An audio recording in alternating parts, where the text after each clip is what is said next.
ဒီတစ်ခေါက်ပိတ်ရက်လေးမှာဒီလိုမျိုးပရီမီယံအမဲသားတွေကိုအားရပါရစားလို့ရတဲ့အပြင်ကိုမှပဇွန်အစိမ့်တုပ်ကောပဇွန်လေးတွေကို cheese နဲ့တို့ပြီးတော့ရောအားရပါရစားလို့ရမယ့်ဆိုင်လေးတစ်ဆိုင်ကိုပြောပြပေးသွားမှာဖြစ်ပါတယ်ဒီဆိုင်မှာတော့ buffet ရောအလာကတ်ကောချိတ်ချက်ရွှေ့ချက်ပြီးတော့မှစားလို့ရပါတယ်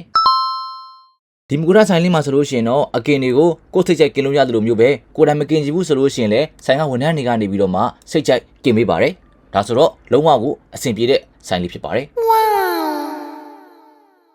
ဒီဆိုင်ရောက်ခဲ့တယ်ဆိုလို့ရှိရင်တော့အဓိကစားတင်တာကတော့ပရီမီယံအမဲသားဖြစ်တဲ့အော်စတြေးလျအမဲသားတွေကိုအဓိကစားတင်ပါတယ်ဒီအော်စတြေးလျအမဲသားရဲ့ထူးခြားချက်ကကျတော့ပုံမှန်အမဲသားတွေထက်အစီလေးတွေပါပြီးတော့မှစားတဲ့အခါမှာရှာဝါမှာနူးညံ့အီးဆက်တဲ့ရတာလေးကိုအပြည့်အဝခံစားမိစေတာဖြစ်ပါတယ်ဒါကြောင့်မလို့ကိုကအရေးသွေးကောင်းတဲ့ပရီမီယံအမဲသားတွေကိုစားချင်တဲ့သူဆိုလို့ရှိရင်တော့ဒီဆိုင်လေးကတော့လုံးဝကိုကွက်တိပါပဲဒါကတော့ကျွန်တော်ပထမဆုံးကြိမ်စားဖို့အတွက်ယူထားတဲ့အသားတွေပဲဖြစ်ပါတယ်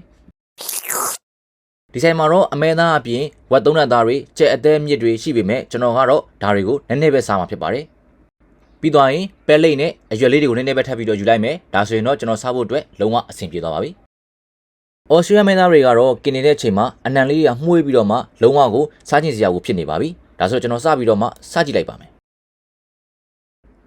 အော်စတြေးလျမဲသားကတော့ကျွန်တော်ချင်းမှပြောခဲ့သလိုမျိုးပဲအသားမှာလည်းအစီလေးတွေပါဝင်ပြီးတော့မှနူးညံ့တာဖြစ်တဲ့အတွက်တော့စားလိုက်တဲ့အခါမှာရှာပါမှာအော်စတြေးလျမဲသားရဲ့အရာတာကိုလုံးဝအပြည့်အဝကိုခံစားမိစေပါတယ်ဒီလိုမျိုးနူးညံ့နေတဲ့ပရီမီယံမဲသားတွေကိုဆိုင်မှာရှိတဲ့အခြေအနေနဲ့တုပ်ပြီးတော့စားလိုက်မယ်ဆိုလို့ရှိရင်တော့လုံးဝကိုကွက်တိကိုမိမိုင်နေမှာဖြစ်ပါတယ်ဆိုတော့ပထမဆုံးတစ်ပတ်ကကုန်သွားပြီဆိုတော့နောက်တစ်အလှည့်ကြတာကတော့ပဇွန်အစိမ့်တုပ်လေးပဲဖြစ်ပါတယ်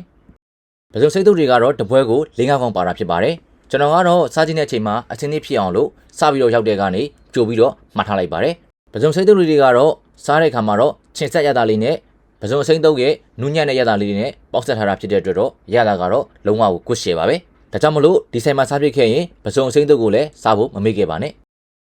ဒါကတော့ဒုတိယကြိမ်ထပ်ပြီးတော့မှမဲသားတွေကိုထပ်ပြီးတော့กินနေတာဖြစ်ပါတယ်ဘူဖက်ဆိုတော့ကျွန်တော်တို့ကတန်အောင်စားဖို့လိုပါတယ်ဒါကြောင့်မလို့ပို့ပြီးတော့မှဈေးကြီးပြီးတော့မှအရသာကောင်းတဲ့ပရီမီယံမဲသားတွေကိုပဲအဓိကစားခဲ့ဖို့လိုပါတယ်ကင်ထားလေးလေးကြက်ပြီဆိုတော့ကျွန်တော်ပကံလေးကိုပြောင်းထည့်ပါမယ်ပကံလေးကအမဲသားတွေနည်းနည်းပူနေတဲ့အချိန်မှာကျွန်တော်ပဇွန်လေးတွေကိုအစီအရီလေးကင်ထားလိုက်ပါမယ်ဒါမှကျွန်တော်အမဲသားလေးစားလို့ကုန်သွားတဲ့အချိန်မှာပဇွန်လေးတွေကအစားဖို့အတွက်အသင်းသင်းဖြစ်နေမှာဖြစ်ပါတယ်ဒါကတော့ဒုတိယကြိမ်ထပ်ပြီးတော့မှအော်စတြေးလျအမဲသားတွေကိုထပ်ပြီးတော့စားနေတာဖြစ်ပါတယ်ဒီဆိုင်ကအော်စတြေးလျမဲသားကိုကျွန်တော်တော်လေးကိုသဘောကျတာဖြစ်ပါတယ်ဒါကြောင့်မလို့ဒီဆိုင်မှာလည်းကျွန်တော်ခဏကိုစားဖြစ်ပါတယ်ဒီဆိုင်လေးကတော့မြန်မာပလာဇာမှာရှိတဲ့မုကထဆိုင်လေးပဲဖြစ်ပါတယ်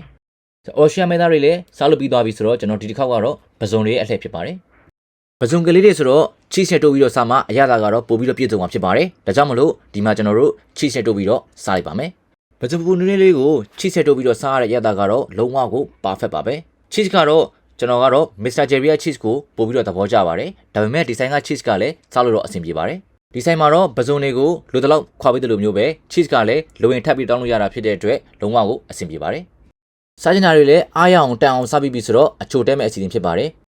ဒီဆိုင်မှာတော့အချိုတဲစရာတော်တော်လေးစုံနေရှိပါတယ်ဒါပေမဲ့ဒီနေ့မှာတော့ကျွန်တော်ကတော့ရှေ့မှာစားထားတာများတာဖြစ်တဲ့အတွက်တော့ဖရဲသီးနဲ့ဖရဲသီးဖြိုရည်လေးကိုပဲရွေးချယ်လိုက်ပါတယ်ဒီဆိုင်မှာတော့ကိုကပရီမီယံအမဲသားတွေကိုအဓိကစားချင်တဲ့သူတွေနဲ့ပဇွန်စိမ့်တုပ်တို့ပဇွန်ကင်တို့ကိုအဓိကစားချင်တဲ့သူတွေအတွက်ဆိုလို့ရှိရင်တော့ပို့ပြီးတော့မှအဆင်ပြေပါတယ်ဒီဆိုင်မှာတော့ဘူဖေးရောအလာကယ်ကောရတာဖြစ်တဲ့အတွက်တော့ကိုစားချင်တဲ့ပုံမူတည်ပြီးတော့မှရွေးချယ်စားသုံးလို့ရပါတယ်ဒီဗီဒီယိုလေးကိုသဘောကျတဲ့ဆိုလို့ရှိရင်တော့ follow ပေးကြပါဦးခင်ဗျာ Rose တန်ရာတွေပါနောက်ထပ်ဗီဒီယိုတွေမှာပြန်တွေ့ကြပါမယ်